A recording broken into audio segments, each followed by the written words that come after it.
was your flight back, man? Oh, it was the most empty. It was the most empty commercial carrier transatlantic flight I've ever made. There were 40 people on an Airbus 300 or whatever it is. So, wow. I mean, there were like 3 people sitting in my entire cabin. It was crazy. That's creepy. And they had all of the first class, business class seats. They had them as all sold out. I checked like 3 or 4 times. Everything was sold out. I did not ask the ticketing agent because they wouldn't have known. And sure enough, there were only 2 taken. I'm like, come on, man. But when a plane is that empty, it's pretty comfortable. You can stretch out, nobody's crawling over you or anything. But what in the airport in Frankfurt today, there was some funny business going on.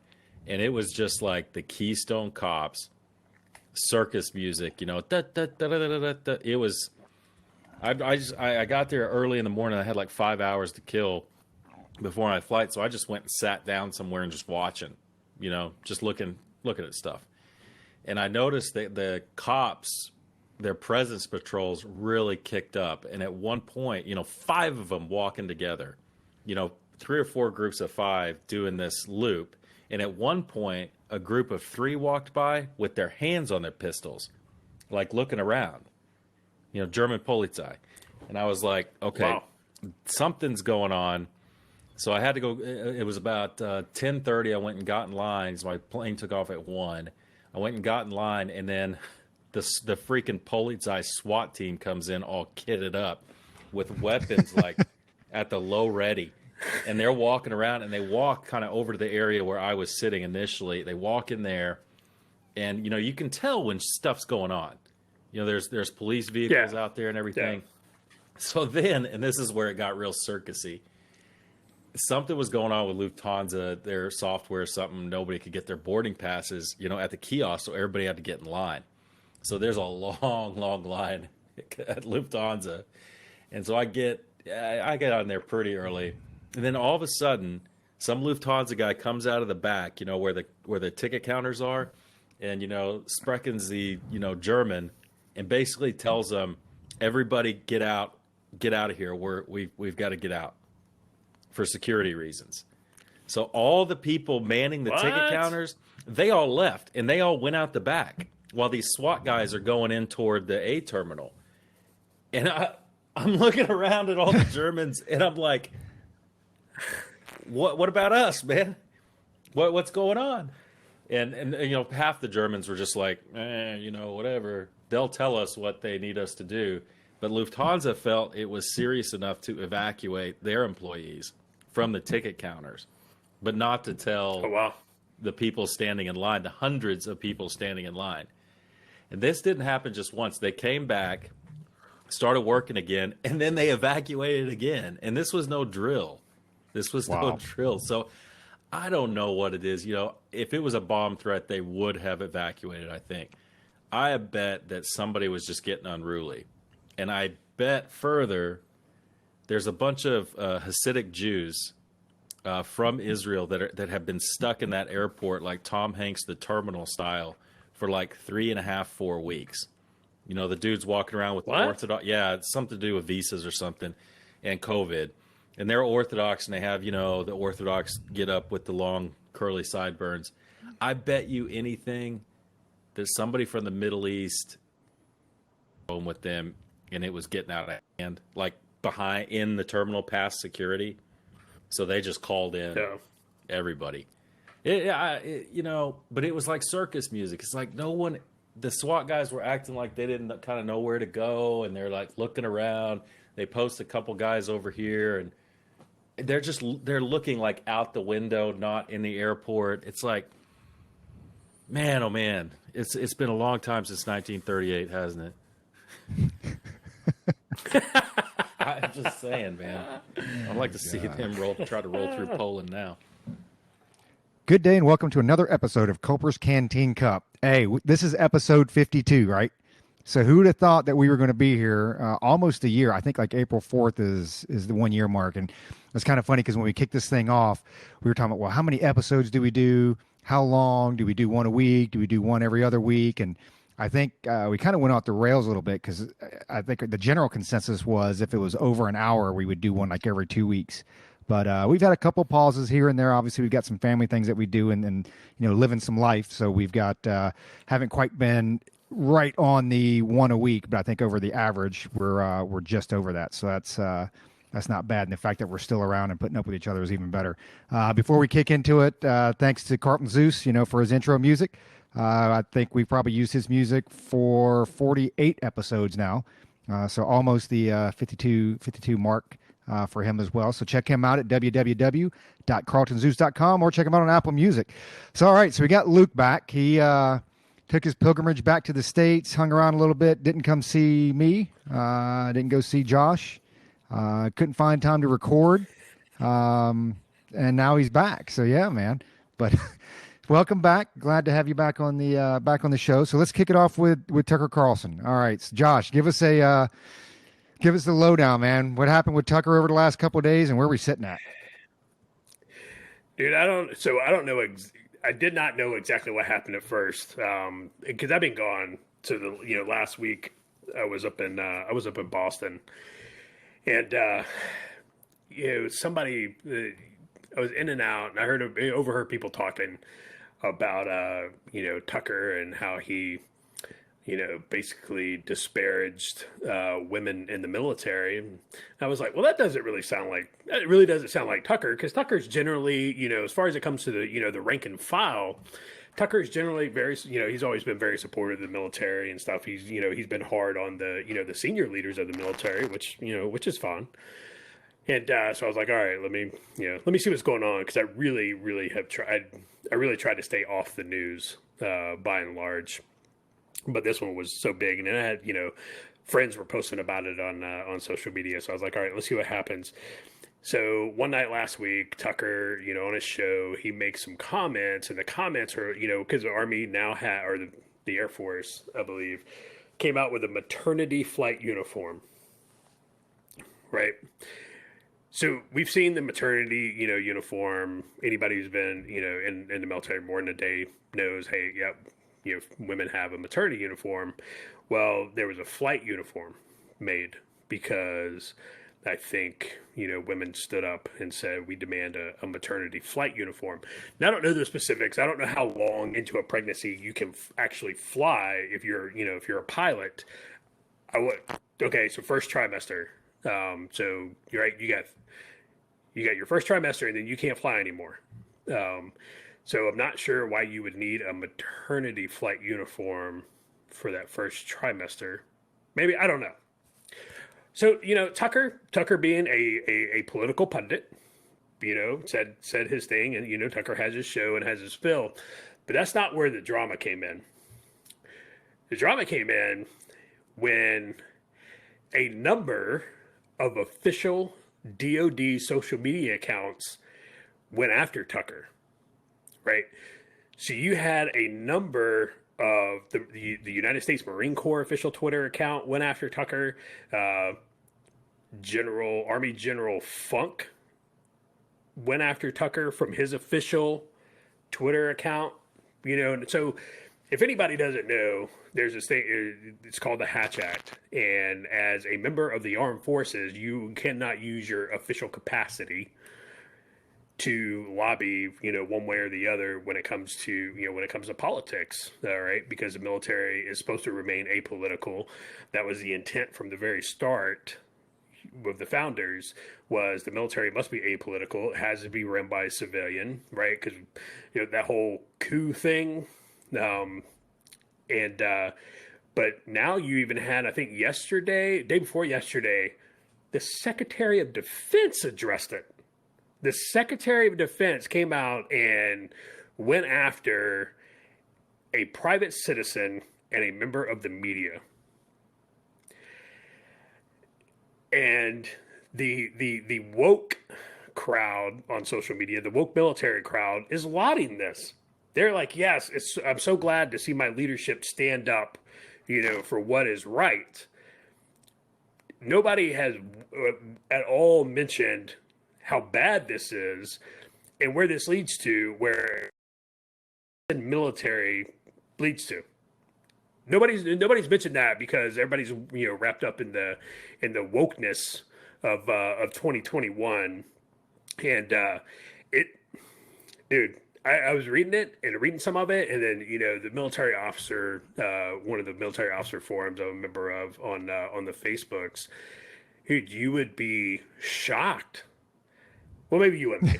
At the number of officers, at the number of senior officers, and we're talking, I mean, we are talking flag officers that are lauding all of these active duty folks coming out and, sticking it to Tucker Carlson in their official capacity.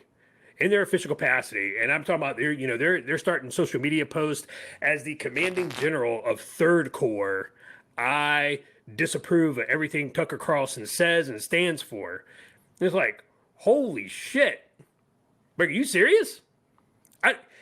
It's absolutely insane. But everybody's like, yeah, get him, get Tucker, because we don't like him, and a bunch of people came out and were like, he was a big supporter of Trump. It was okay. Well, that tells me you never ever listened to Tucker Carlson, because Tucker was not always a big supporter of Trump. He drug Trump over the coals a number of times.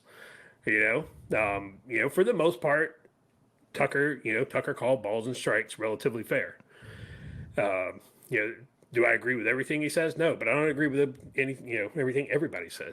So, but yeah, man, it has turned into a social media, especially in the military orbit. Man, it is a shit show right now, and we're headed down a dangerous path with this. It's going to lead nowhere good. Yeah, and I think they missed the point. I mean, so I heard Tucker Carlson's comments, and they're sitting there trying to pick apart somebody's words. It's almost like just reading a portion of a transcript and, hey, I don't like these 4 words that you said or whatever. And they missed the whole point. And by doing what they're doing, they're proving his point. His whole point was, it wasn't that women shouldn't be in the military or shouldn't fight or shouldn't do whatever. His whole point was, hey, we are focusing on the wrong things. The military should be focused on lethality. The military should be focused on winning. The military should be focused on force projection, not necessarily what type of uniforms you're wearing, whether men can paint, fingernails and you can wear whatever hairstyle you want. That was his whole point. Okay, that's the context behind it. But then to have the military jump in and actually prove his point, because here's the other thing. You say, okay, it's not a big deal. It's like, hey, this is the Department of Defense. Do I really want senior leaders contemplating whether men should wear fingernail polish or not? I think there are more important things to do. I know when I was in, I think all of us, when we were in, we had, our schedules were pretty filled throughout the day. And I had to prioritize and say, hey, these are the kind of things that I need to focus my time and efforts on, not these other things or what have you. And obviously the whole preparing for combat, preparing for war or whatever, that kind of took top of the list. And so that's his whole point behind it. And then now you've seen more, responses from DOD and the senior leaders talking about, the role that women have played and this and that and yada, yada, yada. And it's like, you were proving his exact point that he was making, and they're too stupid to realize it. It's like, hey, you're focusing on this. Shouldn't you be worried about passing like a physical fitness test? Shouldn't you be looking at 25% of the force is non-deployable? Isn't that a bigger problem that you should be addressing right now, as opposed to what some political pundit, and I like Tucker Carlson, I could give 2 shits what he has to say. I mean, really, like, if you're a DOD senior leader, why do you care what he says? He's a political pundit. That one, he's going to say crazy things, because guess what? There's this, and I know the NBA doesn't get this, neither do like the Academy Awards and the Grammys, but there's these things called ratings. And generally speaking, the better your ratings are, the more advertising dollars you're going to bring in, and the more successful your show is, the more money you make. Those other organizations, their ratings are dog shit and they don't appear to care, but he is going to say things off the cuff. And again, we've said this before, and this applies to MSNBC, this applies to CNN or whatever. There's a very fine line between a political pundit, these are his opinions, versus actual news. So to have a pundit sit there and cook off about whatever, he's going to. That's how he makes ratings, right? That's how he improves his ratings. But to sit there and have senior leaders at the Department of Defense, one, respond to it and take the time out of their day to respond to it. But the bigger picture is this the road that we want to go down to, where you have the U.S. military basically just short of censoring. Well, actually, I think they've even gone full blown censoring in some places where they're trying to remove Fox News from the chow halls and the hospitals or whatever they're played in common areas. But basically, having the U.S. military and senior leaders censor, a member of the media and a political pundit, a private citizen. I mean, that's dangerous, and I don't think people are too myopic, and they get in this whole woke generation that we're in right now. They haven't taken the step back and said, "Hey, is this what you really want? Do you really want the military to be involved in all of this?" Because in his comments since then, and even before then, he had talked about, well, the military was kind of the last apolitical major organization that people could still trust. Which I think we're probably far beyond that now. Anyway, I think that's probably changed over the last couple of years. But I don't know, man. It's at first I thought it was just going to kind of blow over, but then it like became the cool thing to do. Like every sergeant major out there and every general out there and everybody had to come in. It's like, so not their personal accounts, but you're going to use an official Department of the Army, Department of the Navy, DOD. I think the Marine Corps came out and said something. You're going to use an official account to sit there and take a dump on a private civilian. What if so I guess where's the line then, right? So they don't like Roger, they don't like Josh, they don't like Luke. So should the Secretary of Army come out on his Twitter and poop on Culper's Canteen Cup? I mean, I wish he would. We get more listeners. But is that the next step? At what point do they say, well, hey, I don't like what my neighbor's saying? So should the Secretary of the Army come out and say, hey, Joe Bob, who lives down the street, believes in this and this and this, and he's wrong? And should he take that, an official stance on that? I mean, I don't know, Luke. Where's the line drawn on this stuff? Well, I think it's dumb. First of all, and we're never going to get away with it. We'll get away from it, but it's dumb for these people, these individuals, these commanders to have an official Twitter account to put stuff out to their troops. I mean, whatever it is, we used to get by just fine without Twitter and Facebook back in the day. My dad, kids, these should really know better than this. I read over it a little bit. You guys caught me up. I had no idea this even happened. I knew he was in a spat with some New York Times editor, and I thought that's what you guys were going to talk about. And I was like, that's just a non-issue. That's so stupid. But I read his comments just now, and it seems to me, I read his comments, and it was a quick news article, and right up next to the TRADOC commanders comments, sergeant major comments, all this stuff. And it really seems like those comments were taken out of context. And you really encapsulate it well, Roger. Is that I don't think that was the point, that women don't belong in the military and all that stuff. Or are we doing thumbs up to each other when we yeah, compliment, give each other props? Hey, I always do that. I gave you a prop, and Josh Roger. Was. It's all. I would say right. That's A-okay, but we can't do that. No, actually, I can do that. I'm a minority. You guys can't do that. I can do that. That is okay. So anyway, right, it's obfuscated the real issue, and they proved it when they started responding to it. They proved his point of you need to be focusing on the spirit of the bayonet. And I'll tell you this, we are very fortunate being military members. Or past members of the military. We're very fortunate we have the technological advantage that we have, the far superior technology advantage, because long ago there was a lieutenant colonel I worked for a while, and he was old school. He'd read, like my boy Ryan up in Washington, he had read Once an Eagle like a dozen times, and that book is like 1,000 pages long. It's a really good book. But he said long time ago, we were looking at some Turkish soldiers walking around in Afghanistan. These guys were just looking mean, looking mean, looking big. They were the PSD for the COM ISAF at the time, but still.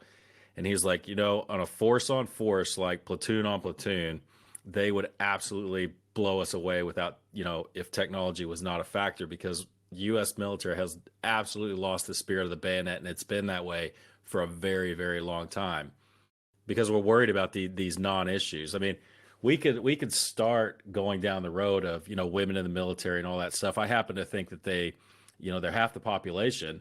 I do believe they have a place in the military. Do I believe that there needs to be a flight suit that we're going to spend how many ever millions of dollars designing a flight suit that's a maternity flight suit, somebody that's never going to fly when they're showing. It's a waste of money. It's a waste of time. And it absolutely is virtue signaling, social justice nonsense. It's just nonsense. And I'll go to the mats with anybody on that. It's ridiculous. It does not need to happen. There's currently uniforms. I know that women in the Air Force, Marines, and the Navy wear flight suits to work every day, and they don't get in a plane, but they maybe work on the plane or something. And I get that, but they already have uniforms. Guess what? You just maybe adjust the uniform policy instead of making an entirely new uniform, General Shinseki. I mean, come on. It's a non-issue, like both you guys said. Tucker should have said so. Phrasing it the way he did is tricky, and he's probably counting on that. It is tricky because we're talking about things that have social. It's okay. So you can say masculine and feminine qualities.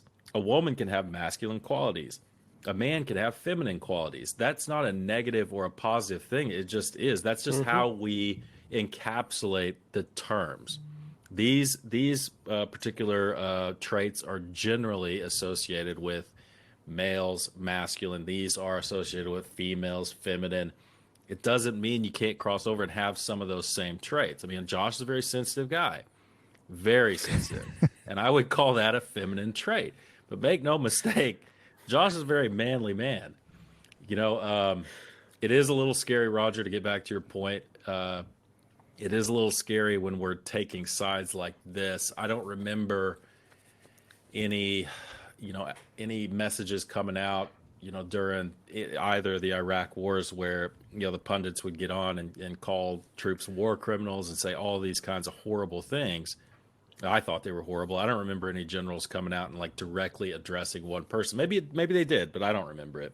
Do you remember it, Josh? Anything like that? Similar? No, I don't remember that at all. I don't remember more recently. I don't remember anybody coming out and defending the National Guard troops in D.C. when they got sent to D.C. when Democratic lawmakers came out and said, well, I don't know that they can be trusted because there's a lot of Trump supporters in the ranks. So how did we respond to that? We had the FBI investigate and try and vet them all. That's what we did. That was our response. No, not one. And I'm gonna, I'll call him out. General Funk, Army General Funk.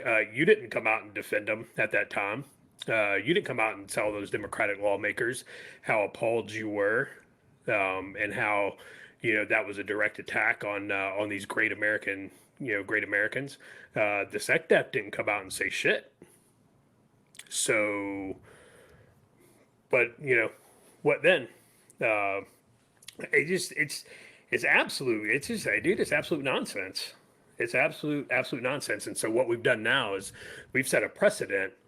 Now, anytime a political pundit comes out and disparages the military or says something off color, well, are you not going to respond now, or are you going to respond? Because if you don't respond, if they come out and some political pundit, let's say Rachel Maddow or Bill Maher, or somebody on the left comes out and calls a bunch of baby killers and stuff like that, and you don't respond, well, what precedent have you just set, right?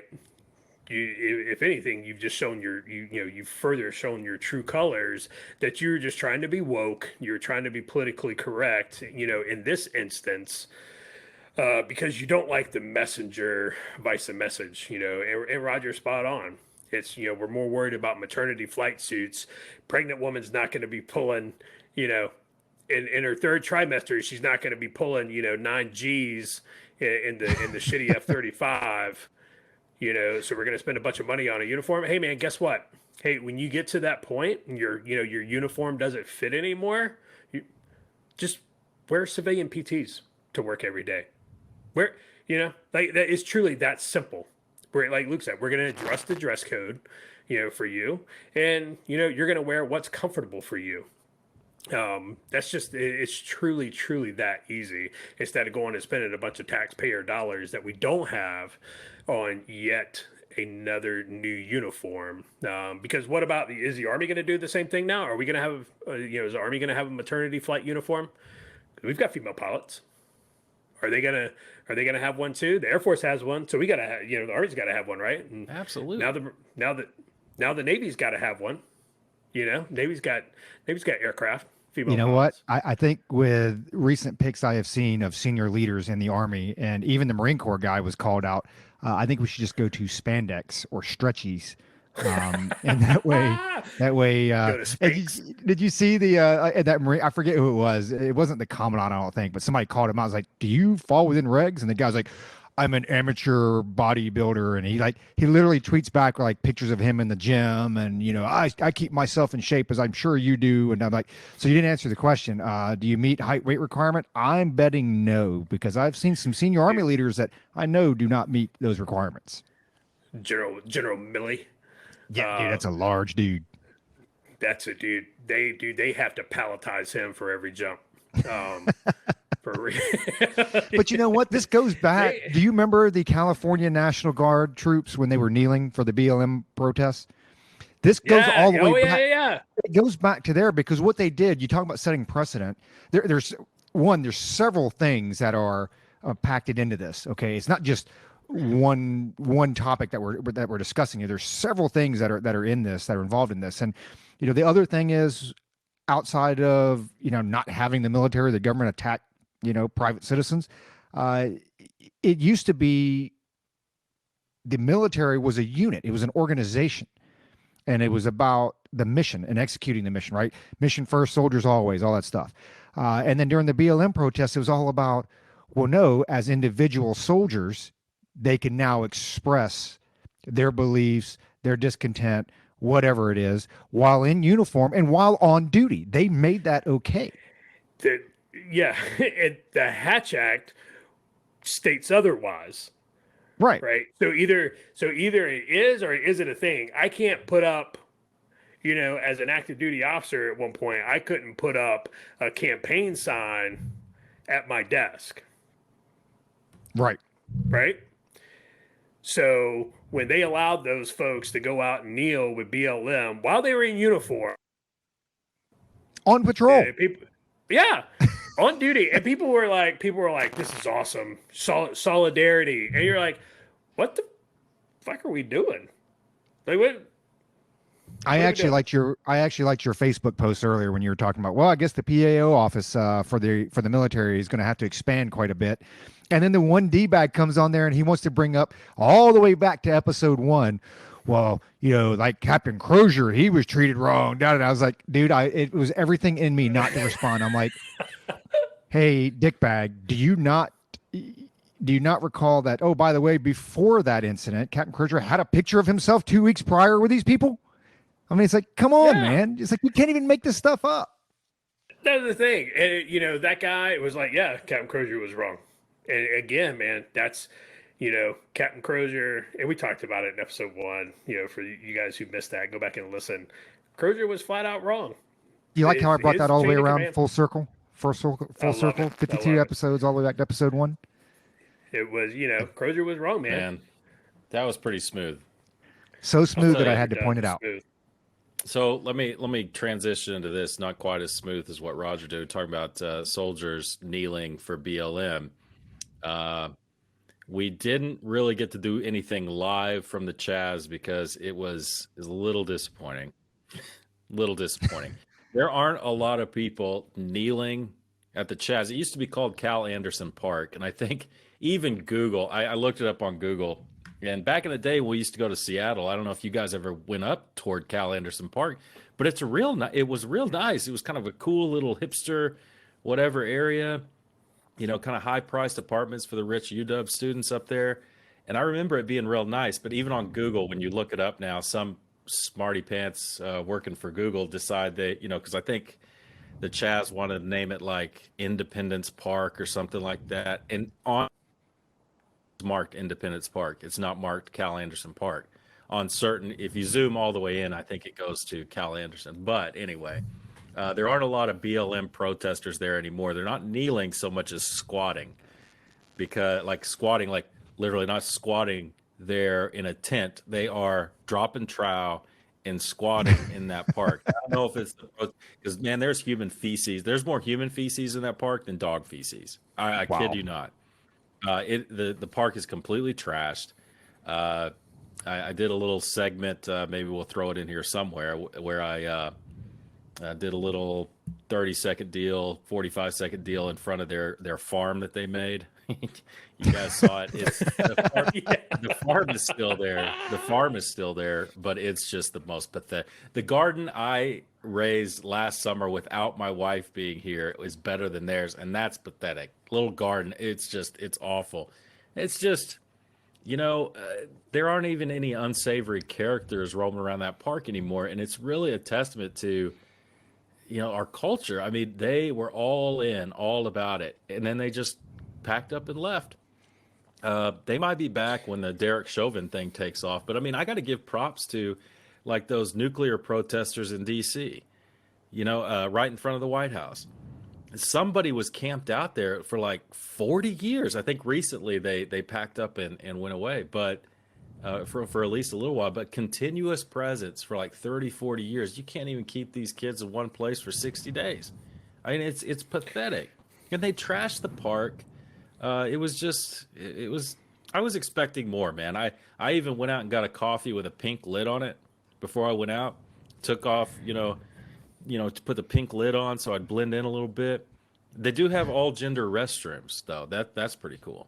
So I got to use an all gender restroom. There were more feces on the floor than in a toilet. It was disgusting, man. But yeah, it was a real. And I'll tell you this. I know Josh wants to ask something. I'll say this one thing. Seattle, I don't know if it's because of COVID or because of their policies or because my memory's not that good. It's one of the three. But man, that city to me really looks like it's gone downhill in the past 8-9 years. It just, went down to the public market. It looks kind of run down now. Maybe there's more construction. I don't know, but it definitely more homeless people, definitely more sketch characters. Maybe I'm just not remembering, Josh. I mean, when you spent some time there, do you recall it? How do you recall it? I remember, well, when I spent time there, I remember a public market because my call sign got broken into there. And my backpack got stolen. Some radios and some bunch of batteries and stuff got stolen. Yeah, it was a good time. And the police didn't even come file a police report. Like I called, it was like, hey, yeah, my car got broken into, and they were like, all right, where's it at? It was like public market. They're like, yep, sounds good. I was like, you guys got to come down here so I can file a report? They're like, no, you can come to the police station, file a report, man. They're like, yeah, like it happens all the time. Like we're not even. I remember that whole area. It wasn't terrible. Like it was, it was kind of cool during the day, especially in the fish market. They're slinging fresh fish around and stuff like that. But dude, anywhere outside of that immediate vicinity, like a block or two off, it was a shithole. I was gonna ask you on the all gender bathrooms. Is it a one banger, or is it like like anybody can go in there? There's like 2 or 3 toilets in there. Like how does it work? Here, I actually, okay, so there were the ones I saw. There are 2. They just put they put the same label on the men's and women's. So in one of them, there's a urinal and a toilet, and it's an all gender restroom. In the other one, there's just a toilet. So that one used to be the female. The other one used to be the male. Now it's just you can use either one, and it's like I don't know why. You just put the male and the female. You don't have to put all gender. I don't understand that. But so in theory, you could have a female and a male in the old male bathroom going at the same time. Well, yeah, one standing up, one sitting down. Yeah, but I'll tell you this, and she's not going to listen. She never listens anyway. Do you guys remember? So my daughter got. You remember those things that we used to give out where it's a little cup so that females can actually stand up while they urinate. Yep. She actually she got one of those. I was like, hey, we saw them like in the U.S. whatever it is, like the little Ranger Joes that's in all the PXs, and I was like, you should get one of those and try it. And man, she just snatched it right. She, I've always wanted something like this. But here's Here's something to get, it's been a long time since I've been on a military installation, like a real one back in the States. Man, the one up in Washington, the PX, it sells guns. Dude, they sell they Yeah. sell guns. Oh, yeah. And I was like, and I had assumed that Washington had real real strict gun laws. I just always assumed that. They really don't. They're pretty good gun laws up there. Yeah. I don't know. I just blew me away seeing all those guns at the PX. It's crazy. Yeah. Man. The first PX I ever went into that I saw that sold guns was in Alaska. And it was that was kind of expected. But dude, you could go in there and you get damn near whatever you wanted. Within reason. It would have made you happy, Luke. You couldn't go in there and buy, an M2 heavy barrel. I think you should be able to do that. Quantico's real nice too. They've got and the prices are like fantastic. So I mean, and you get it tax free and all that stuff. So shit, man. Well, I'll tell you what. Real quick to wrap up the Chaz part, because it was a little underwhelming. It was just very underwhelming. In Seattle, I had never been to Tacoma. I give a quick shout out to Jason in Amarillo. He used to live up there in Washington. He moved back for some personal reasons to Amarillo, Texas, and there are no two places more unlike than Seattle, Tacoma area with Mount Rainier, Olympic National Park, Mount Hood, Snoqualmie, and Amarillo, Texas. You've got a big hole in the ground called Powder Canyon. It's a constant struggle for poor Jace because he's like a mountain guy. And I've known him for a very long time, probably close to 40 years now.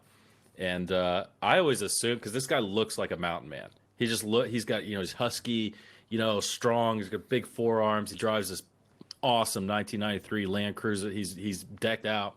Dude's an X-ray tech. And I was like, what? I just learned that. I'm like, I thought you were like a mountain guide or something. He's like, no, man. That's my day job, so I can spend time in the mountains. But shout out to Jason. I see why he misses it up there because it really is pretty. And I got a real kick out of Tacoma, man. But yeah, and I'm really glad though. I'm really glad there are all the signs in Seattle and Tacoma and in the shop windows reminding me that Black Lives Matter and Black Trans Lives Matter, because occasionally I'll just forget that. I'll forget that, Black Lives Matter. I'm like, oh, I see the sign. Okay, thank God. Thank God they put that in there for me because, otherwise I'd forgot, So a lot of signs up there. A lot of Subarus. It's actually pretty sad because I haven't been to Seattle lately, but especially when you look at San Francisco and a lot of your left-run cities. I mean, San Francisco used to be beautiful. I mean, when I lived there back in the 90s, and it was just, obviously you, just like with any city, you've got a couple blocks here and there. You don't go down these streets or whatever. Like San Francisco now, the entire city's a shithole. I mean, the entire place is a shithole. And, and it's just sad to see. And it's like when you look at Denver's the same way. And I've watched Denver go downhill over the last, 10, 12 years. And it's like, do you people not see what's going on around you? I mean, I don't care who the mayor, the governor, whatever. I don't care if it's Democrat or Republican or whatever. It's like, if I see that kind of decline year over year, hey, I'm not voting for you again. Okay. Obviously something that we're doing here is not right. And I think, you had the whole defund the police movement, and I wrote it down. I think I forgot where I put it, but it was, they're talking about some of these major cities where crime is going up like 300%. It's like, what did you expect? Yeah. And the current administration has come out, and I guess this is a good segue into the next piece here, but there was just a lot of talk. There was a lot of talk during the campaign, right? A lot of promises made. And now they're realizing that, it's going to be kind of hard to stick to some of these promises because one, it's just not good for the country, not good for the economy. But, my first thing, Luke, I think you planned your trip wrong, man. I mean, well, no, I guess you didn't know about it. If you'd have known that another stimmy check was coming out, you could have used your $1,400 and bought a couple more guns back in Texas. So we've got the $1.9 trillion stimulus bill. Okay. And you can argue whether we need it, whether we don't, whether the amounts are right or not. I mean, I guess, we've been doing this for over a year now. So I guess the $1,400 is going to help a lot of people or whatever. But here's what kills me. So out of the $1.9 trillion stimulus bill, 22% go to the stimmy checks. 13% goes to unemployment, the booster. 12% goes to disaster relief. And when I say disaster relief, we're talking about Cobra, okay, which Cobra, okay, I can see that. The ACA, not so much. And then 27% to state and local governments, which that further breaks down into however they're going to use the money. But you know what? I don't even get that deep in the numbers with that. We'll just call those numbers what they are. So that means 74% at $1.4 trillion goes, and again, we'll be very generous on this. We'll say $1.4 trillion goes directly to COVID relief. So where's the other $500 billion going? Oh, you know what? I will tell you where the other $500 billion is going, because this is what pisses me off. It's, well, one, debt collectors can now take your STEMI check. So before, it was actually, it was protected, right? So if you owe debt, somebody's garnishing your pay, this and that, they can take it. Well, now debt collectors can take that. So I'm kind of wondering how that works out and how many folks will actually receive a check, because those that are impacted by COVID have clearly probably run up some debt and been, maybe even in default on some of their obligations. There's also a catch-all to it that states that take part of the money cannot provide tax cuts. So why would the federal government go to a state and say, oh, by the way, you can't provide a tax cut? And I'm going to tell you why. And we'll get to this another piece, because, oh, by the way, boys and girls, a $2 trillion tax hike is getting ready to come your way. And I love it because you voted for it. You're getting exactly what you voted for. So anyway, $130 billion to schools, which I saw the report this morning. I don't know if you guys saw it, but California has decided that they're going to use that money to bonus the teachers. So it's not going to the classrooms. It's not going to your students. It's not going to the kid who can't afford a laptop, can't afford an internet connection because everything's online or virtual, whatever. We're going to use that money to bonus the teachers. I think I saw some amounts up to $6,000. Okay, and we haven't even talked about bonusing administrators, who, by the way, don't teach and make the highest amount of money. $270 million to the arts and humanities, which we saw, what is that, the JFK Center? Remember last time they got their little STEMI? And then they went and fired everybody. So they're going to give another $270 million. So you can expect an uptick in unemployment from that industry. $200 million to museums and library services. $10 million, here's an important one for COVID. $10 million to the preservation of Native American languages. Very important in the fight against COVID. $50 million to environmental justice programs. So I don't even know what that means. Like, what is environmental justice? Like I don't even understand that. And then, oh, this is a great one. Josh will love this one. Anybody who thinks that the government can run anything correctly, $200 million to Amtrak relief. That is where your money's going. So, I think my problem with all this, and I'm all about helping people and this and that, but it is lost on everybody that this is your money. This, and I don't know, I try to emphasize it enough, but I don't think people understand this. Like, this is your money. It's like every month for those of us that work, when the government takes their piece of the pie, including the states, this is your money. Well, it's even beyond that because we haven't had that much money left over. But in theory, this is your money that you're using to spend. This is your tax dollars. And everybody just blows over everybody's head. It's just the government money. No, it's not government money. It's your money. And then there's another $10 billion going to foreign aid. Now, again, I'm not against any of these things. Not saying that, schools need more money and, whatever the case may be. But hey, let's not tie this into the coronavirus, relief bill. And oh, by the way, so, and I'm not even sure, I'm pretty good at math. I can't quite figure this one out. Stimulus bill is $1.9 trillion. They are going to propose a tax increase, which, according to the CBO, is going to raise $2 trillion over the next 10 years. And part of that, and we can dive into this later, but it goes, you starts off with raising the corporate tax rate from 21 to 28%, right? Because big corporations are just bad. Big companies just bad. Just tax them. Just keep taxing them. So we can spend $1.9 trillion right now at the drop of a dime, but in order to fund that, in order to pay for that, we're going to raise taxes of $2 trillion over the next 10 years. That doesn't even make sense. So, Josh, I don't know, man. What's your thoughts on the stimulus bill? And I guess the better question is, what are you going to do with your STEMI check? Actually, are you even getting a stimmy check? I don't even know if you're getting a stimmy check. You have like some debtors out there or collectors that I are don't know. that are going to garnish your stimmy check. I think either they're gonna eventually, man. They're gonna want these rims. I mean, they were rent to own, but I haven't paid up on them yet. You got some spinners. Hey, they spin. Yeah. um, so I don't know if I'm getting a stimmy check or not. If I do get it, Joe Biden's going to buy me another gun. Thank you very much, Joe, for that. I appreciate it. It's one. You say you may or may not agree with all that. I don't agree with any of that. I didn't agree with this round of stimulus. I didn't think it was needed. But if we're going to do it, then 100% should go to American citizens. And, they tried to pass the bill saying that, people in prison should not get it. And the Democrats voted that down, because, folks in prison, that stimmy check. I don't know if you need $1,400 to refill your commissary little fund for for your ramen and your ho-hos and your Marlboro lights. But if they would, I saw one number. If they would have given 100% of that 1.9 trillion in stimmy checks, each family would have gotten about 20K, right? Wow. And that's insane. And so I saw an article that stated how Joe Biden signing this bill was literally lifting people out of poverty. All right. So here's the thing. If $1,400 is what lifts you out of poverty, you are going to come out of poverty anyway.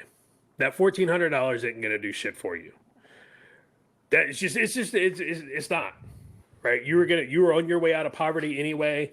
And the fact that people, again, man, we go back to that bias.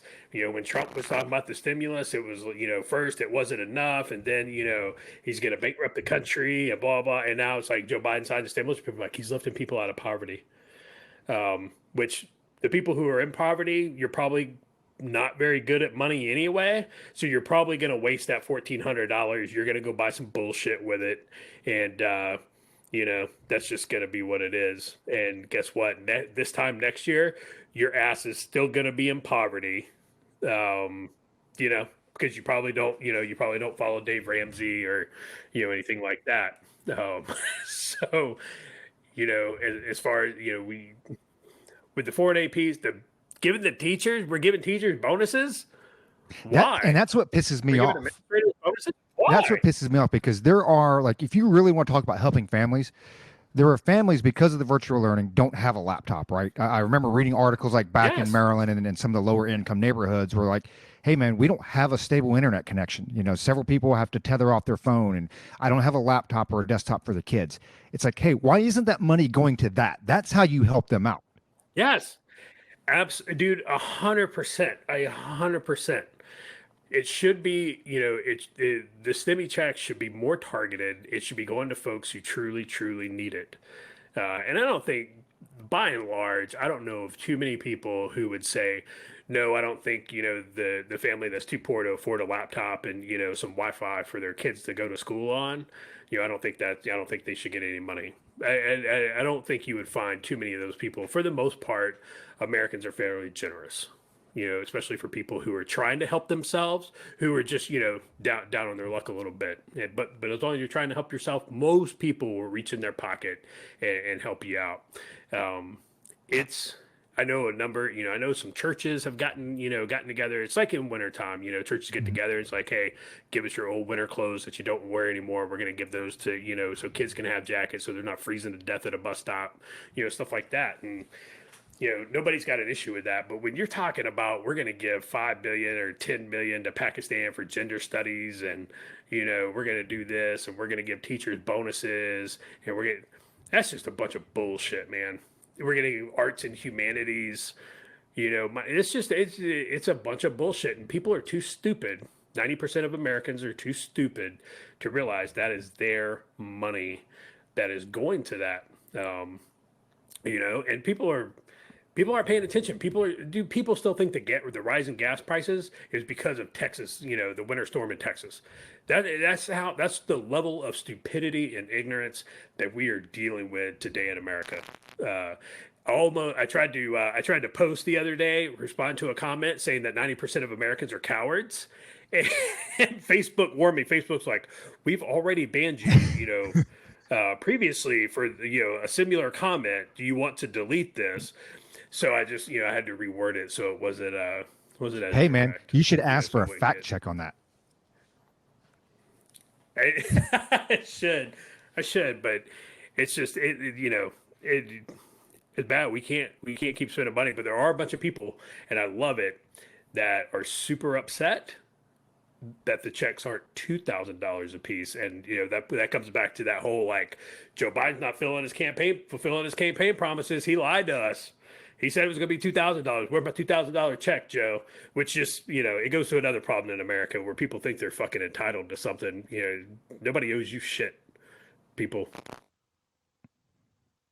I don't know if I'm going to get this stimmy check or not. I'm going to have to look at my tax paperwork because I think the cutoff, there is a cutoff on this one, I believe. So, yeah, I don't know, man. I can put that money to good use. If everybody else is getting it, I might as well get it too. You know what I'm saying? Because I know how to spend it better than most people. You know what I'm saying? That's all I'm saying. I know how to spend it. I know I did look at a few firearms when I was back in Texas. But man, I mean, I think I talked to you guys about the Ruger AR platform. I mean, it looked nice, but man, those things, gee, really gone up. So talking about the stimulus and these trillions of dollars that are going out. This is an eternal argument between Josh and Roger that I may start right now when I kick it to Roger after I make my little observations. I swear to you, I mean, I was all over the U.S. Low cost areas like Alabama, mid range, Dallas Fort Worth area, Amarillo, Texas, low cost, Lubbock, Texas, all the way up to Washington. And I'm telling you, grocery prices have gone up. There's no doubt about it, man. I mean, grocery prices are higher. I'm sure there's a lot of reasons for that, but I mean, that's, I don't even know. I don't think groceries are even counted in the consumer price index. I don't think that they are, but man, that is a major indicator of inflation right there.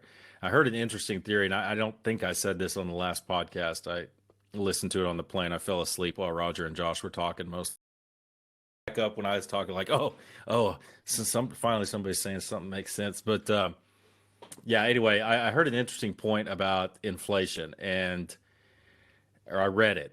This person, and they had a good point. I'm not saying that they were just a average Joe. I don't think they had any trading expertise or economic, but they were like, if you look at the consumer price index, overall, it's not going up a whole lot. Where is all this money that's being printed, like for the original stimulus back in 2007, 2008? For that stimulus is a lot of money. This one's a lot of money, and you got to look at who's it going to. The big banks were bailed out and stuff like that. His point was that the bailout money, all the money that's being printed, is going to basically rich people, like the top 1%, banks, corporations, things like that. And he was like, if you take inflation into consideration and you look at stock prices of like Tesla, Amazon, go down the list. Josh is saying there's a bubble, it's going to pop. He's saying that's where the inflation is. It's not on a washer and dryer that, people who are getting $1,400 stimulus, those prices aren't going up a whole lot, but the prices are going up on the things that hedge funds trade. And I thought that was a very interesting point. Maybe that's the inflation they're seeing. And I'm sure an economist would completely tear that point apart, but I did think it was an interesting point. So, Roger, do we see inflation go up, or can we just keep on keeping on with all this money just going out? Well, I think it's inevitable. I mean, it's when you look at what Janet Yellen has put out, when you look at the market over the past week or two and bond yields going up and down, I mean, it's kind of like the crisis at the border. The fact that you are having to address it tells me it's a problem. Okay. You can say, inflation's not a problem. It doesn't matter, da, da, da, da, da. But because the Fed Reserve has to continue to come out every single day and ease everybody's fears on inflation, tells me that it's a bigger problem. Okay. And so I think that's inevitable. I think it's going to happen. You just can't keep printing money. But what's crazy is, and I read this thing, I think it was had to be like 15 years ago. And we've had this talk, several times. And no, Josh, I'm not backtracking because it's two total. You're just like a typical, Democrat. You try to conflate two separate issues.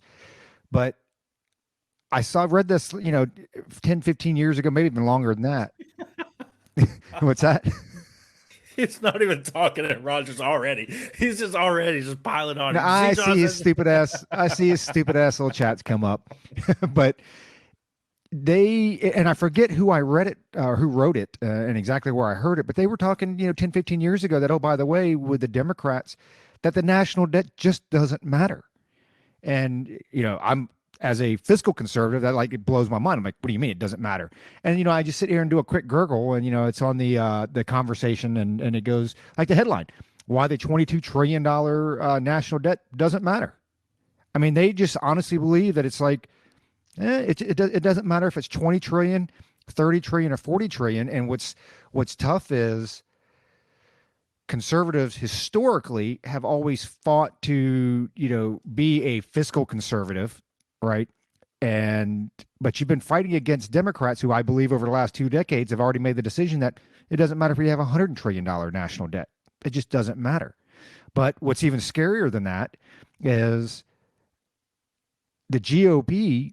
I mean, when was the last time you've heard about, fiscal conservatism? I think we brought this up over a couple episodes now. Like nothing. Yeah, I can't tell you the last time. Well, actually, the last time I heard was Trump when they were looking at the last budget, and he said, "Hey, I won't sign another budget like this." Right. That was him putting his foot down, saying, "Hey, we need to pay our bills. We need to do this and that."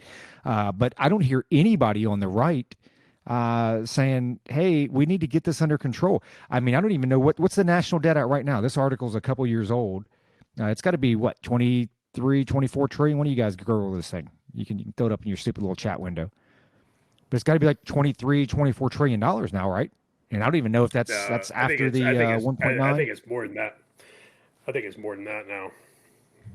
I think but you don't even see, it's kind of like the COVID numbers, right? Because once Biden took office, they removed the COVID deaths off the news, channels everywhere. There was a time there when all you saw was the national debt, but much like the COVID numbers, if you just don't, show them in the media, then it just magically goes away. So I'm tracking it on the usdebtclock.org, which historically has been fairly accurate, and it's 28 trillion.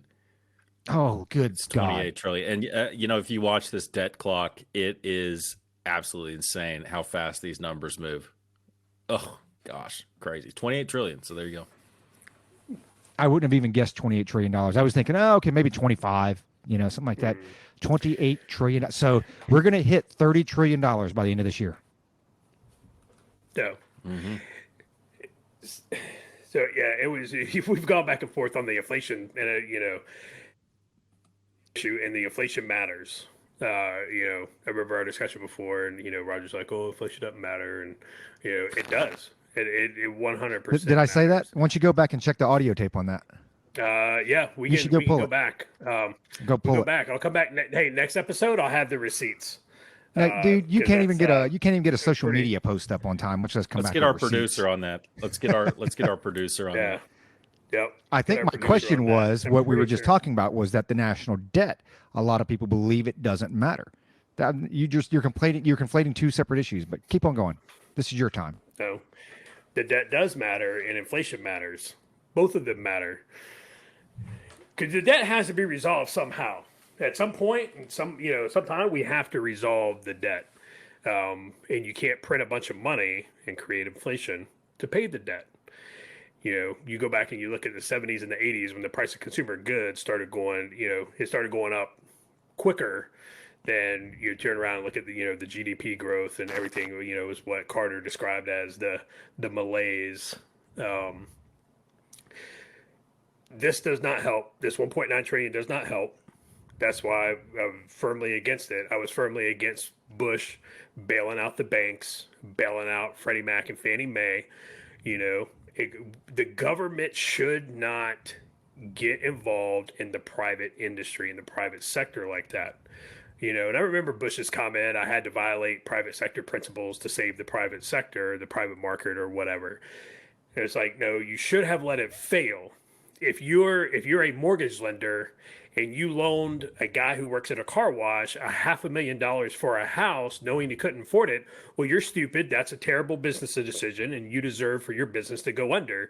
And if you're a person who works at a car wash and you took out $500,000 loan that you couldn't afford, well, guess what? That's a terrible financial decision, and you deserve to be homeless because you're stupid, right? And same thing. We turned around, and now we're pumping out these stimulus checks.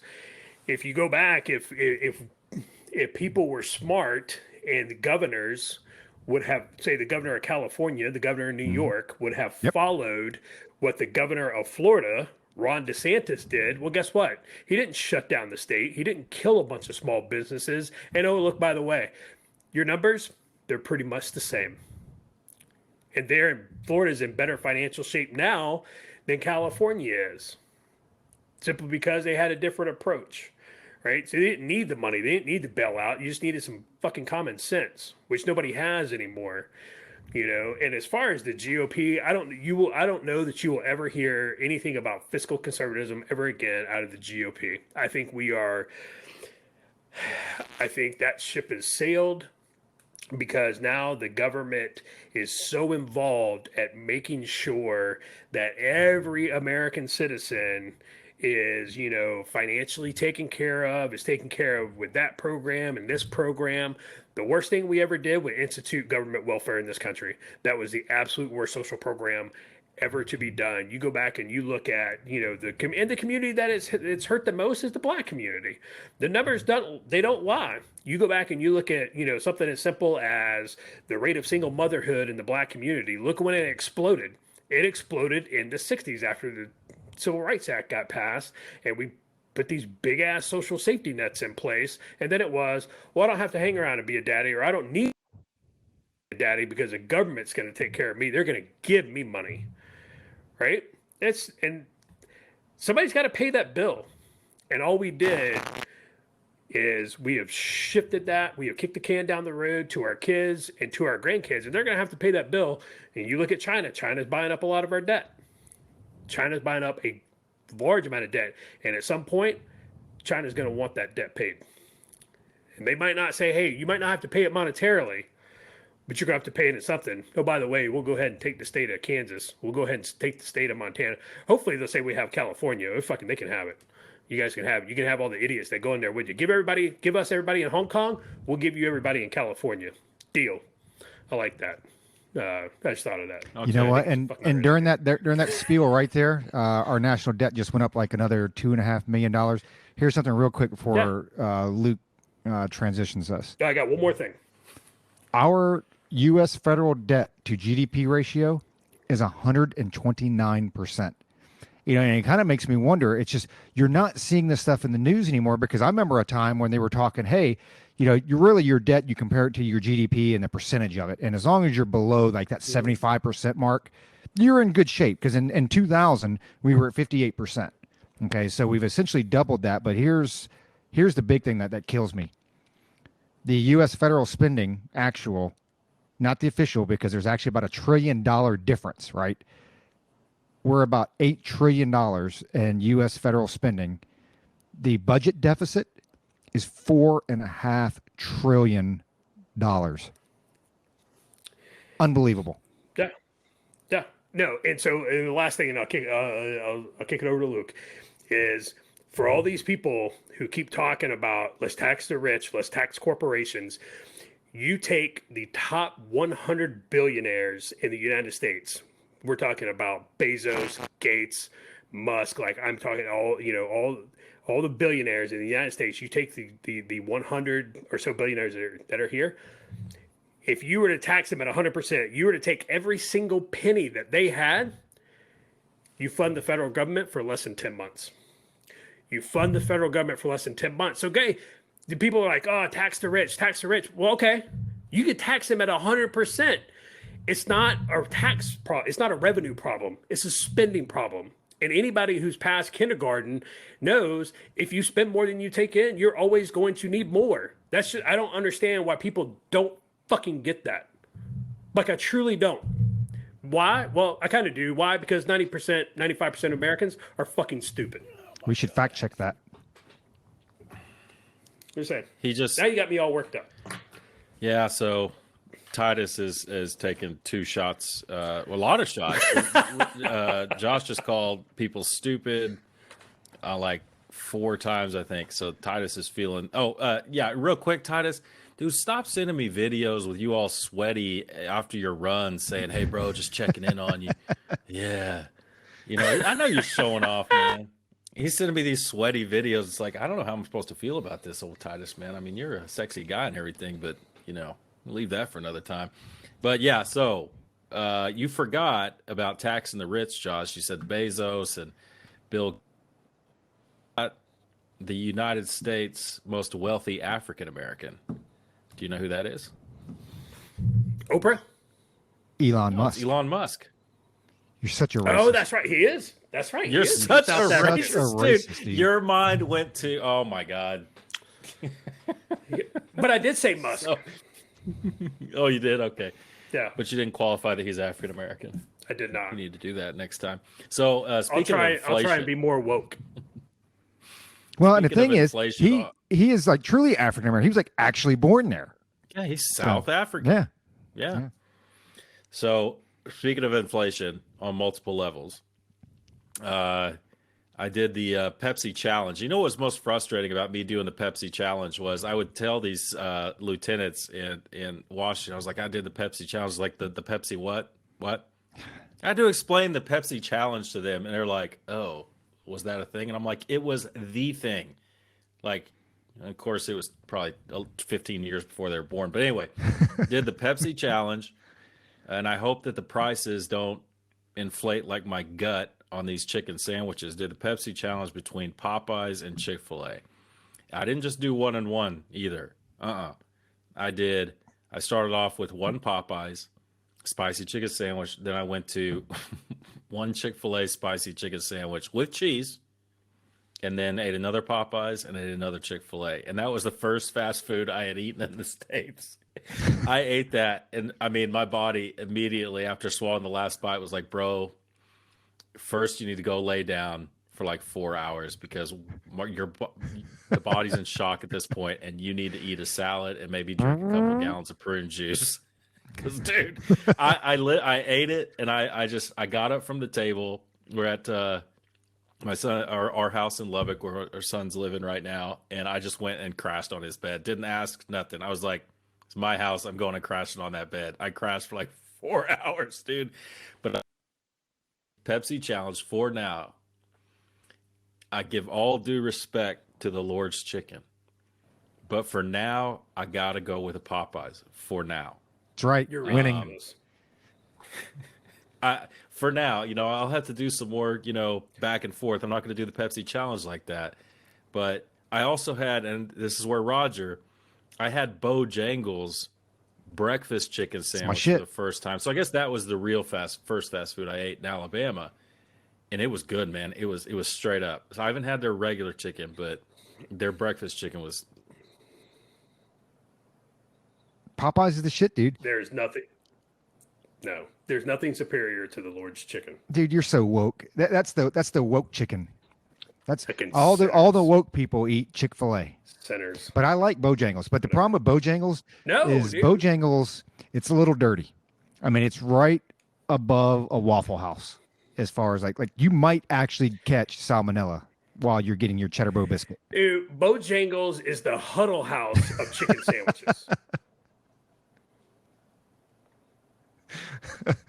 It is the remember up there on 95 north of Fort Bragg. It's the Cafe Risque of chicken Ooh, sandwich. Yeah, God. no, it's their chicken is the bomb, but it is a little dirty. I've probably only been into one or two Bojangles that were actually like, okay, this is a pretty clean place, but it is totally Waffle House, Bojangles, Popeyes, and Chick-fil-A by far is the cleanest. So, I dig that. And I like the fact that they walk around and refill my drinks. So Or I guess they Roger used was to. saying that they still do, I think. Roger was saying that Chick-fil-A is like a Maryland thing, which I thought that was funny. The first Chick-fil-A, our boy Scott, who lost all that weight, y'all remember we talk about him often. One of his first jobs was Chick-fil-A in like 1989 in Amarillo, Texas, and that Chick-fil-A is still there. So they've been around for a while. And but I'll tell you, man, I remember back then too. He used to back then before Chick-fil-A was huge. Back then before Chick-fil-A was huge, we'd call each other up. Hey, I'm about to get off work. How many chickens you want me to bring? Because they didn't throw them away. They let the employees take them home with them. So man, we just chow down on those chicken breasts, man. Just oh man, it's so good. But so when I was in Maryland, though, Roger brought that up. Over in Columbia, there was a Chick-fil-A there, and I walked in. These two guys walk in ahead of me, and they've got like a video camera, but it wasn't like the cheap ones. It was like a nice one. They walk in right in front of me like they're on a mission, and it was just me walking in behind them. They went up to the counter, and one dude, the guy's standing behind him videotaping, and the guy said, "Hey, can I get a hamburger?" And they're like, "We don't have hamburgers here." And he's like, "So you won't serve me a hamburger?" And they're like, "We can't serve that. We can't serve it because we don't have hamburgers." And he basically started the videotape right then, the guy, I guess. And the guy turned around. He goes, "You see this? They won't serve me because I'm a gay man. I'm a gay man and they will not serve me. Tell the camera what you just told me about how you won't serve me." And I was like, it was total hit piece. But I'll never forget that. And I was like, it's so ridiculous. So I wouldn't say it's woke chicken. It may be woke Christian chicken, but I don't think a lot of woke people go to Chick-fil-A. No, because remember they tried to cancel Chick-fil-A when Dan Cathy came out before he died and said, "I believe that marriage is between a woman and a man." And that's what, the mayor of Boston came out and was like, "We're never going to have Chick-fil-A in Boston. We won't allow it, blah, blah." Dude, Chick-fil-A's not woke chicken, man. Y'all are eating that woke chicken. Woke. So you guys are such SJWs. Oh, by the way, the what's his face? The Pope came out. Was it? I think today, and said that they cannot bless unions or whatever the hell they're calling them. For when gay couples marry or go into civil unions or whatever, because you can't bless sin. Huh? Yeah, I saw that. Actually came out and said it, huh? Yes. The Pope came out and said it. And you know what? Here's what I had to say to that. It's like, well, whatever, dude. Just tell your priest to stop molesting little boys. How about that? How about you start? Maybe you want to start there before you come out. So should we? It was what, a couple. Go ahead.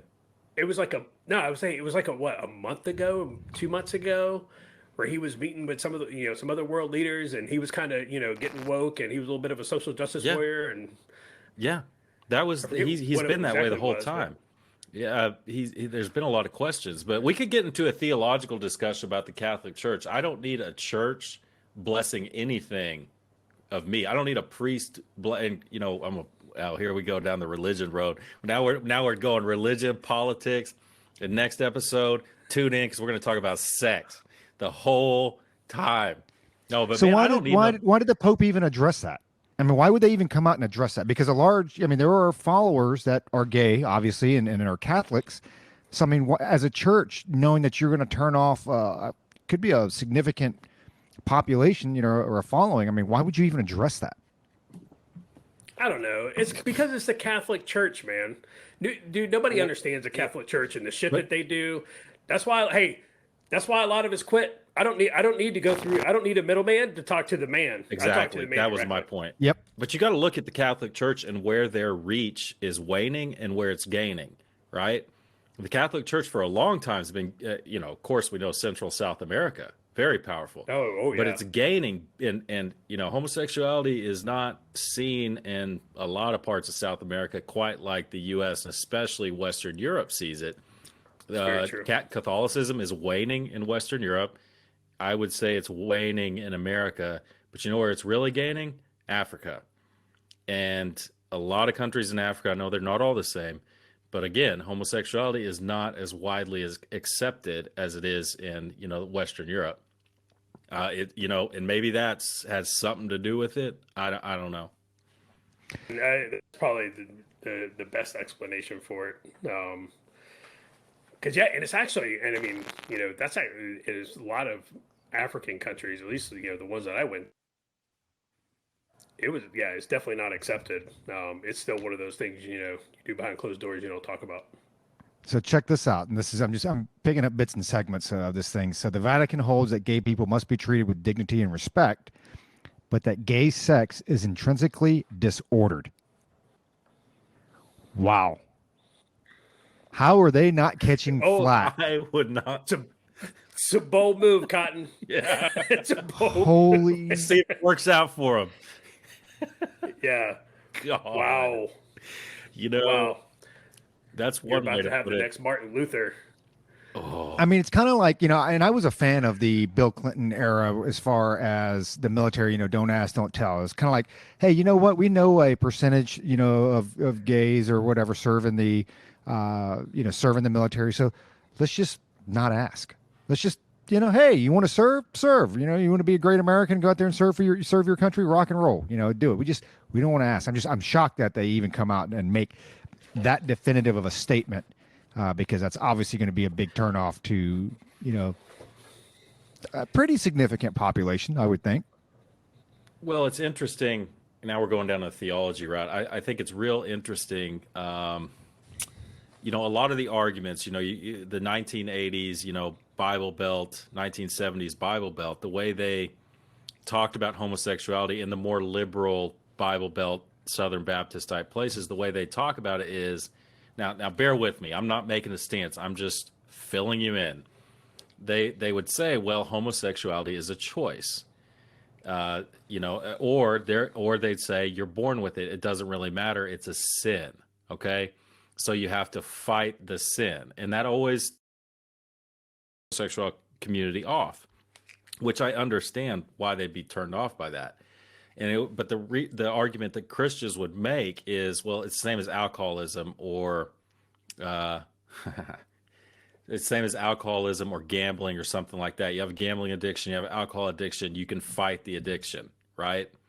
So now what I find extremely interesting is the far, far woke left, who is now trying to normalize pedophilia, is making the same argument about pedophilia that at least the Church of Christ back in the day was making about in the 1980s, was making about homosexuality. They were saying, the church was saying homosexuality, you can fight the urges to do it. You have to, hate the sin, not the sinner, and help the sinner not commit their sin. Now, in trying to normalize pedophilia, they're saying it's an affliction, and as long as they don't act on it, it's okay. I think that is the strangest thing ever, when you've got this far woke left normalizing pedophilia using the same argument that the church, they probably still use it, but used to use back in the day. It's just, we live in clown world, man. It's absolute clown world. And you people think I'm exaggerating about normalizing pedophilia. I'm not. That is a real thing, and it's disgusting. I've seen more articles and more things about that probably in the last 12 months than I've seen in my entire life.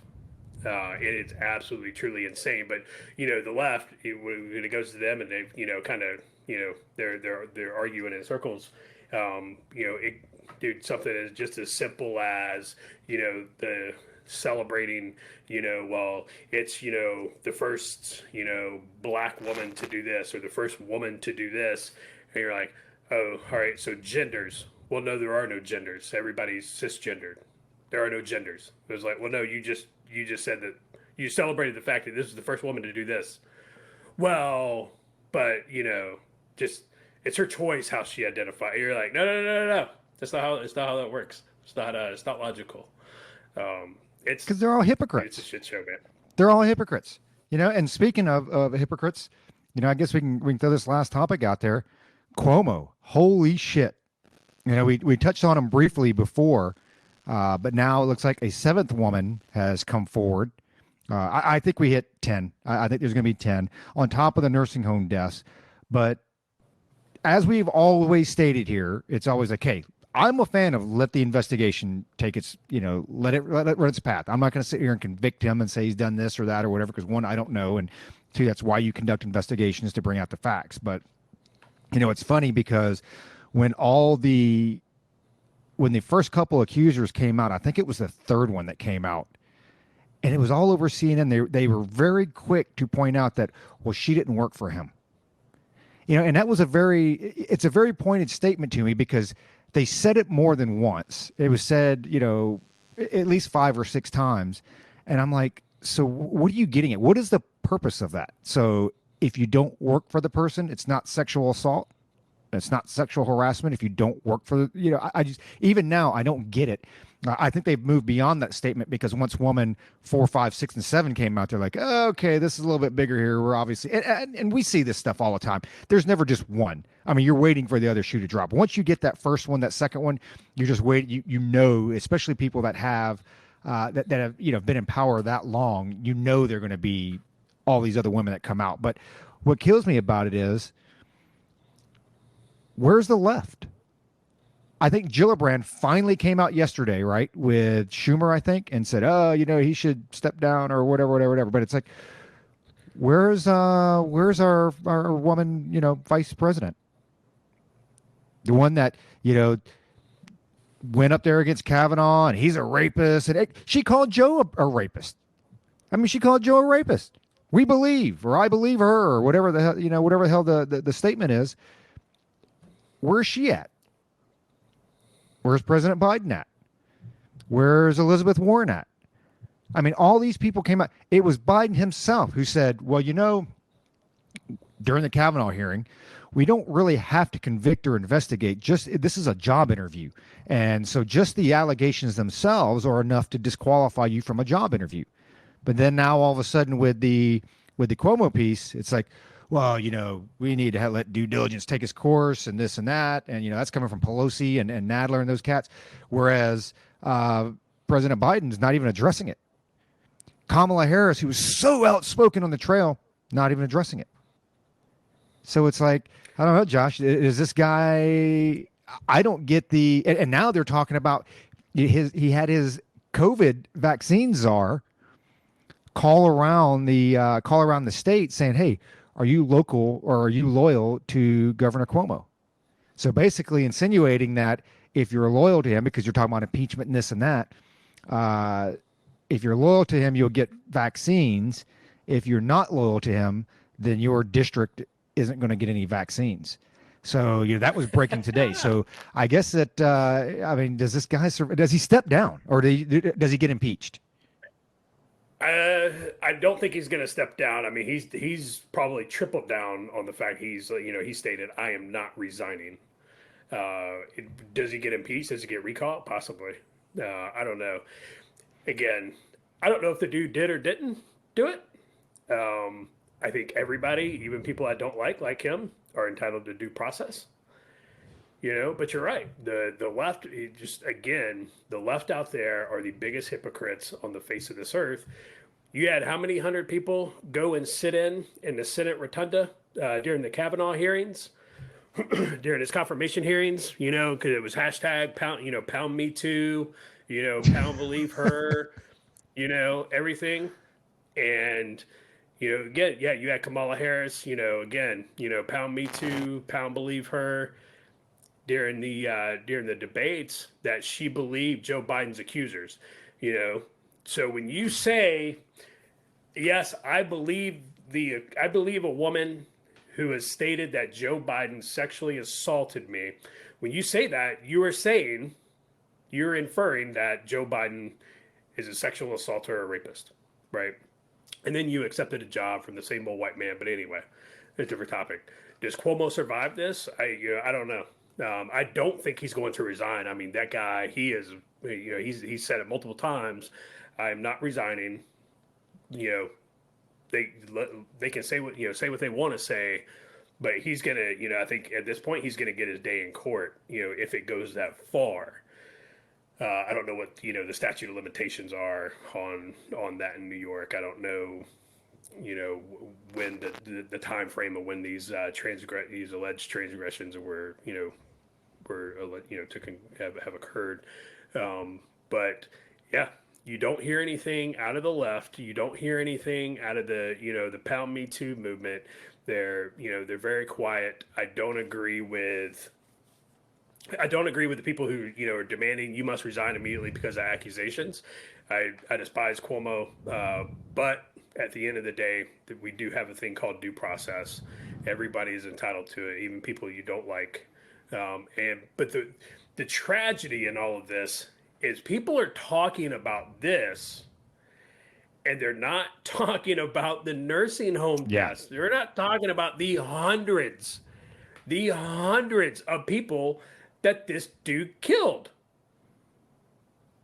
Not to take anything away from somebody who may have been legitimately sexual assaulted or had a derogatory comment thrown their way, but this dude is not going to have to answer for all these people he killed. And to hear about what you brought up about the whole COVID thing, hey, if you're loyal you get some, if you're not you don't. That's just, dude, that's straight New York mafia. That's just, dude, that's just straight mob stuff right there. It's straight gangster, and it's kind of funny. But yeah, I don't know, Luke, but what do you? Well, they have to though, right? They have to, because if they bring that up, It's Rogers news. if they, yep, I just hijacked your shit. You like that? No, just dovetailing. I think they have to, because they're going to protect. They got to protect all the other Democratic governors.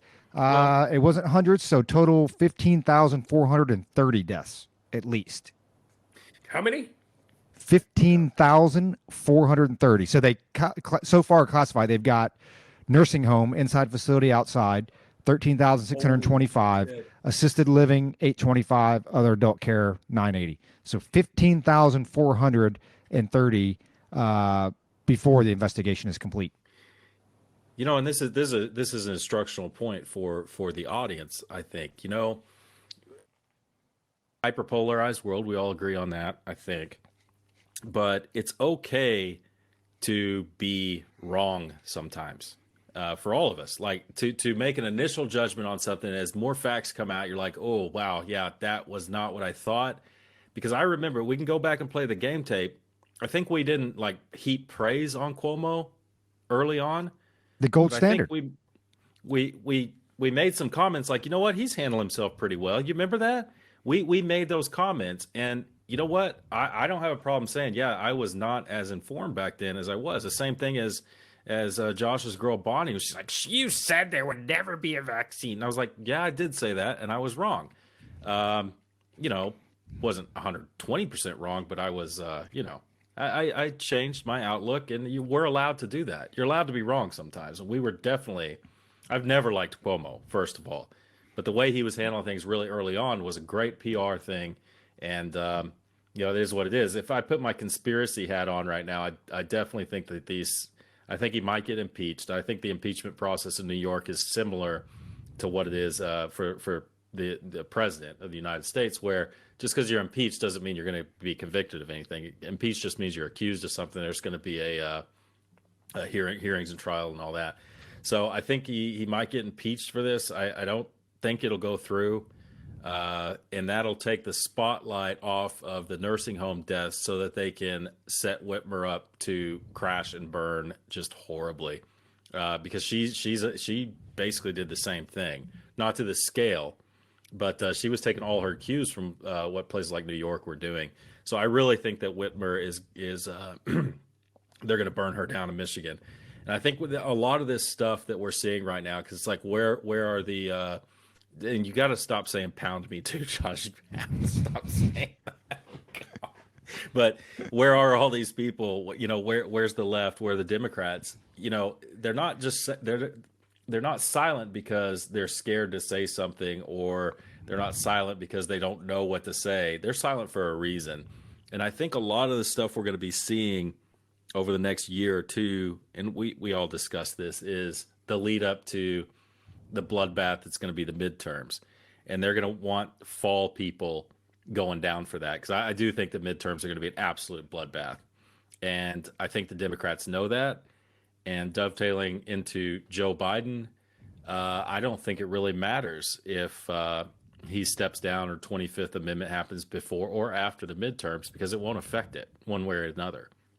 If they wait till after the midterms, they're still going to lose. So what's the difference? If they do it before, they're still, they're going to lose anyway.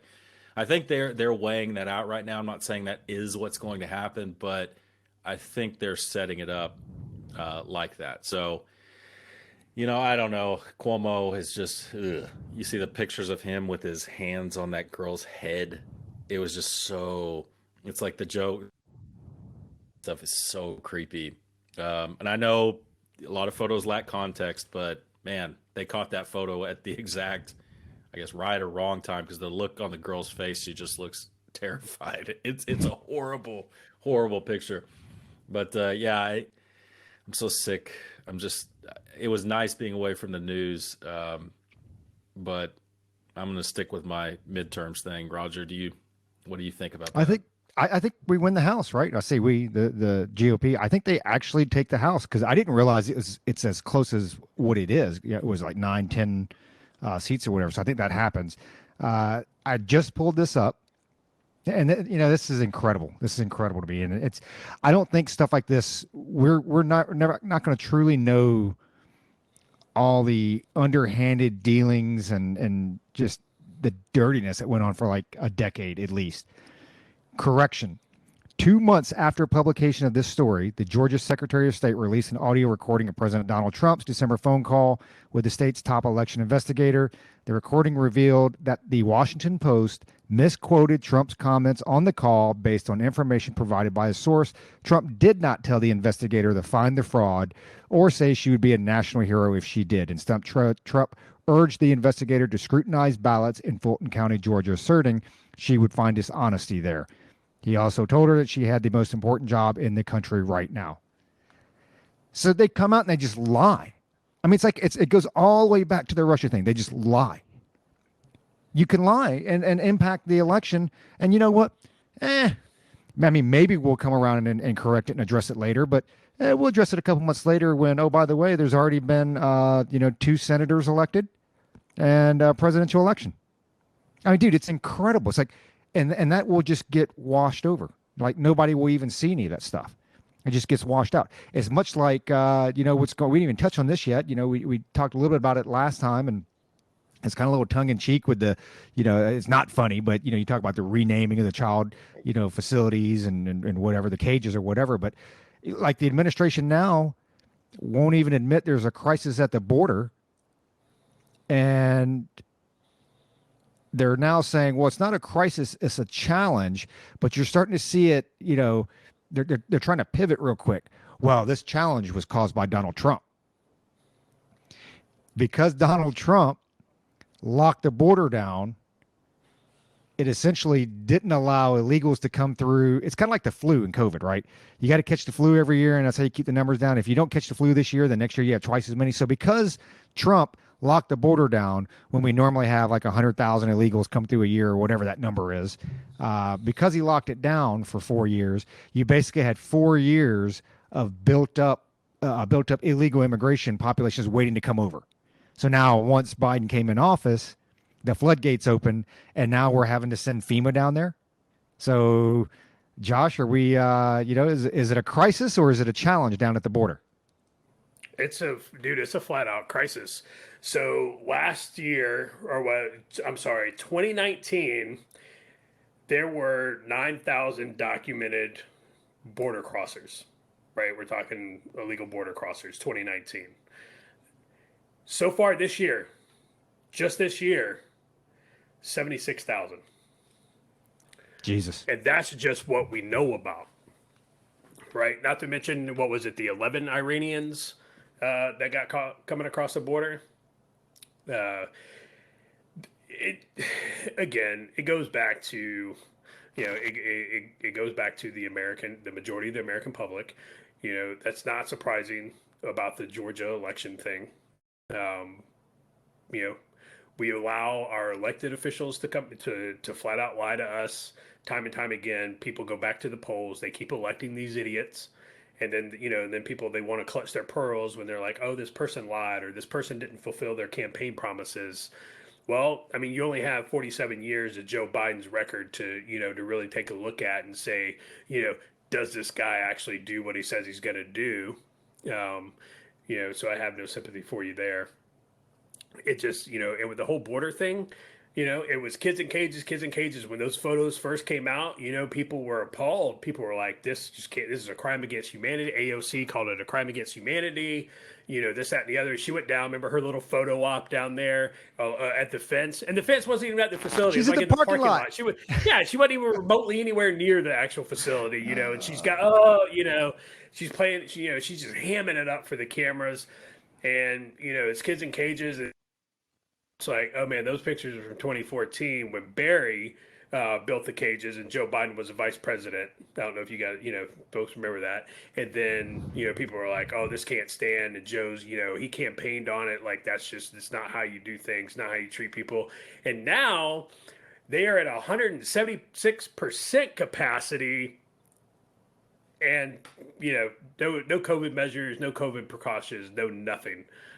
Because there's so many coming across the border. And just today, it was today or yesterday, they will not allow lawyers, which were, it was demanded that lawyers be allowed to enter, these facilities to talk to these folks. They have now said no lawyers are coming into these facilities, and everybody's like, oh, okay.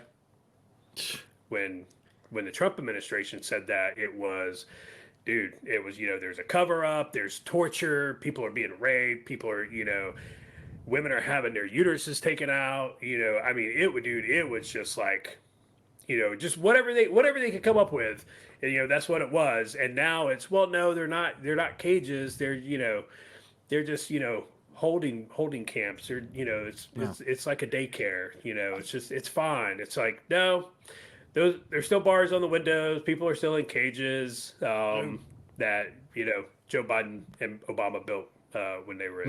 My solution that I proposed last episode, I'm telling you, everybody wins. Everybody wins. The Ariana Grande, Katy Perry, Sean Penn doing, poetry readings, like a Woodstock type concert outside of the facility, raising awareness, asking for donations. They'd raise a bunch of money. They'd get good PR. That's a great idea. I'm telling you, that's the idea. That's the one. Dude, that Josh doesn't approve. He does not approve. He's too bitter. Don't be so bitter, man. Did you see the other? Did you see the other thing? Remember when Trump, his Muslim ban, even though it wasn't a Muslim ban, it was just banning certain countries, which happen to be predominantly Muslim, from traveling to the U.S. So the Biden administration came back and said for the visas that were submitted, they said no. Wow. They said no, a lot of those same people. But you didn't hear about that, right? You didn't hear about that Muslim ban because, it was all Orange Man bad. Orange Man bad. Unfortunately, a lot of people are getting exactly what they voted for. Unfortunately, they're dragging us down with us, and we're going to have to endure this shit show as well. Let me tell you something. Talking. Go ahead. Yeah, dude, the not testing for COVID stuff there is absolutely no excuse for that. Because, man, dude, I got to experience, I ragged on the Germans earlier today. Now I'm going to give them their props. I experienced like old school, if you know what I mean, German ingenuity and today, where they were just moving us through this COVID testing facility. I'm celebrating today my 5th negative COVID test in as many months, probably less months than that. But dude, I was in and out of that facility in less than 5 minutes, full on PCR test. You go in, boom, boom, boom, out. German efficiency, man. Man, I'm telling you. And we can employ something like that down at the border. Come on, man. I mean, it wouldn't be that hard. And whatever. Dude, I don't know. Just get Chick-fil-A to run it, man. They could get people through there quick. You're right. You can't because of the numbers. Going back to what Josh was just saying, and I'm on the CBB page right now. So they're just talking through February, right? And they do a year-to-year comparison. So this is unaccompanied alien children. 0 to 17 years old. Big Bend up 165%. Del Rio up 141%. El Centro up 37%. El Paso up 144%. Laredo 20%. Rio Grande 114%. San Diego 64%. Tucson 45%. And Yuma 104% for a grand total of a 92% increase so far. That's just unaccompanied children. We haven't even talked about everybody else yet. And they're not COVID testing all these damn people. And I can't, dude.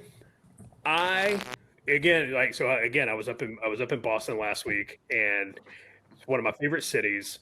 It's become a shithole. I don't remember seeing as many homeless people as I did this past week up there. It was in, dude, the Boston Commons, bro. Like, even during the daytime, like, it's sketchy to walk through there now. It's like one of those places like, I probably wouldn't walk through there at night because there's a bunch of bums, everything. Dude, even in the daytime, it's straight sketch. But like, you can't go in anywhere. They, most of the places are, takeout only or, delivery. But there's some places to where it's like, oh, you don't have a negative COVID test. Yeah, you can wait outside.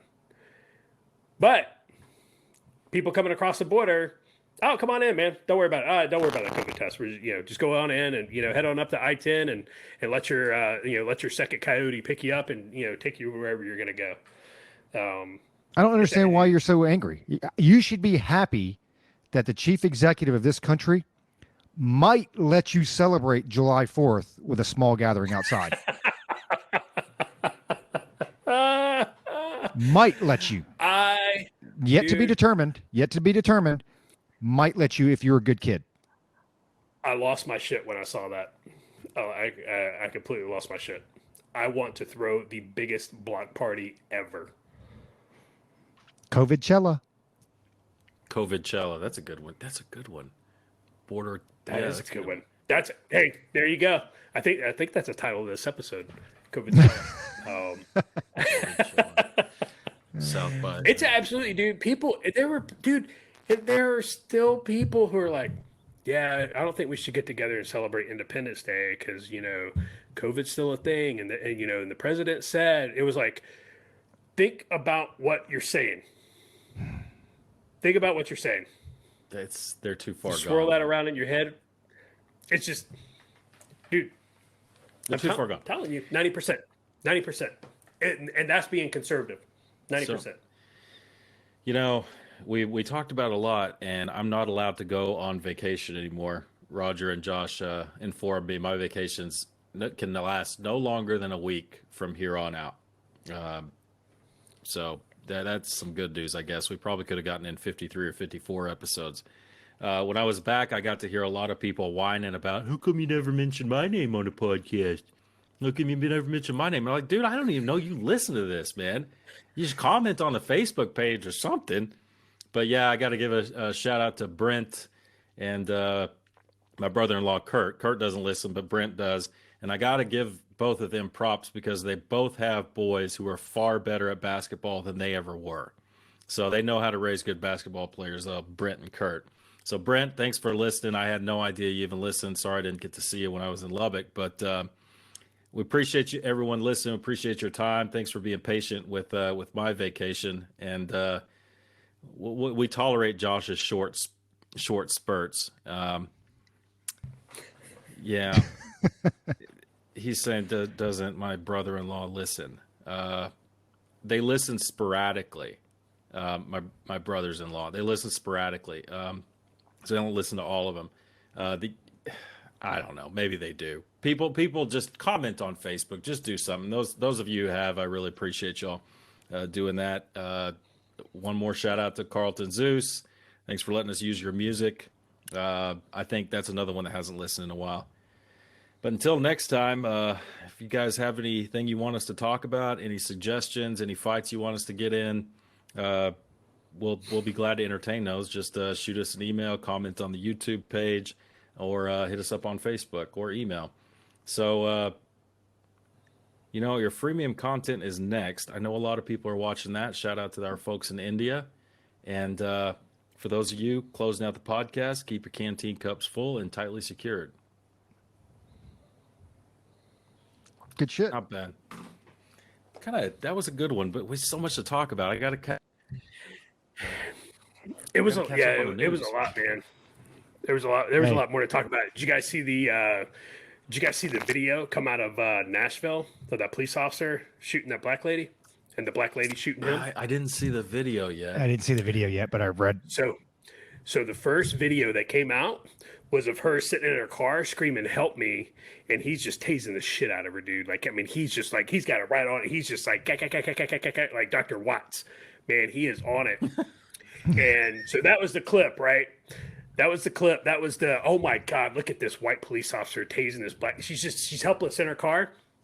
Well, the full video just got released. His dash cam and his body cam video just got released. Bro, she's outside the car. He's telling her to wait, hold on. She starts getting physical. She grabs her bag. He's trying to tase her. She gets in the car. And while she's in the car, help me, help me, help me. She turns and she comes back and she fucking shoots him twice. What? Yeah, it's on my Really? dude. I posted it in my I posted it in my Facebook page. Go in there and watch it. Watch the whole video. Was this the same lady that Nashville woman shot after charging police officer with pickaxe? No, that's a white chick. Oh, okay, a different one. Not the same one. It might be a different. This chick came at him with a pickaxe and a bat. Oh yeah. No, I'm sure it was because I did see that see I noticed it. Yeah, I didn't see well, that that chick one, was white, so that's not going to be a news story. Oh yeah, no, that's a non-starter. Okay, but the comment that Roger was talking about on your Facebook page, where they were talking about Crozier, I didn't see that. I saw the thread, but I didn't see anybody talking about Crozier. So it wasn't on my page. It was on some other page. I'll find it and tag you in it. Yeah, he brought up Crozier. You know, it's like, well, Crozier was in the right, and you probably think he was wrong too. I was like, actually, yeah, he was. And if you listen to Culper's Canteen Cup, you know that. He did give us a shout out. It was like, yeah, he was wrong. But if you listen, you already know that. It was so ridiculous. Look at this cool sticker I got. Nice. So, by the way, guess who gets their first COVID shot next week? This guy. So Roger, I might get mine. No, it's going to be man. exactly 8 days. I'm getting mine on the 23rd, I think. First one. VA's giving them out for free if we now. go with Pfizer, to everybody. If we go with Moderna, Are we wait till the 26th. But I wouldn't get the Johnson & Johnson. Not with Johnson & Johnson's history of cancer. Okay, well, you got to go some way. But does Johnson & Johnson give a card that says I can travel? Because that's all I want. I don't know.